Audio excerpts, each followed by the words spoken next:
Әке Асқар Тау. Отбасында әкенің орны бөлек. Әке сол шаңырақтың бар ауыртпалығын көтеретін, жақсы тәлім-тәрбие беруге міндетті адам. Әке ұрпақтың панасы, үйдің басшысы. Өмірге келген баланың әрбір сәтті қадамы әке үшін үлкен мәртебе, зор мақтаныш болмақ. Кітап сенің асып таспайтын асыл досың. Себебі кітаппен дос болған адамның ой-өрісі кең, сөз мәдениеті жоғары, саналы, жан-жақты болып тәрбиеленері сөзсіз. Білімнің көзін ашып, сен ең алғаш ғылым саласын танытқан, оқытып үйреткен кітап. Қазақтың ұлттық ойындары бабаларымыздан қалған асыл қазына.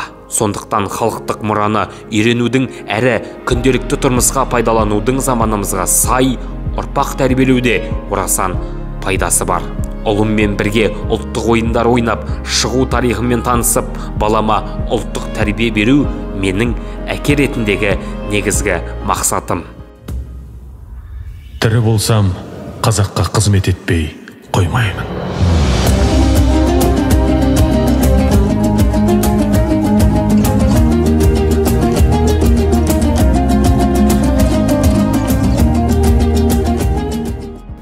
Шынықсаң, шымыр боласың дегендей, спорт адам баласына қашанда пайдалы. Сондықтан ұлым, спортта жаныңа серік ет.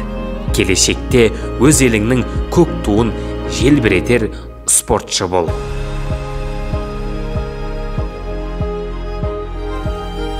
Ұлым, ата-бабамыз ақ найзаның ұшымен, ақ білектің күшімен қорғаған ұлы отанның білімді, ақылды перзенті бол. Қазақстан атты ұлан байтақ жердің қадір қасиетін сақтар иесі келешек ұрпақ сендерсіңдер. Құт берекең атаң қымбат, аймалайтын анаң қымбат, мейірімді апаң қымбат, Асқар Тауың әкең қымбат. Жаным балам, тас лақтырма тағдырға, жарқырап жүр, көңілімді қалдырма. Төр сенікі, төмендеуге хақың жоқ. Ел тұрғанда артыңда, мен тұрғанда алдыңда, ел тұрғанда артыңда, сен тұрғанда алдыңда.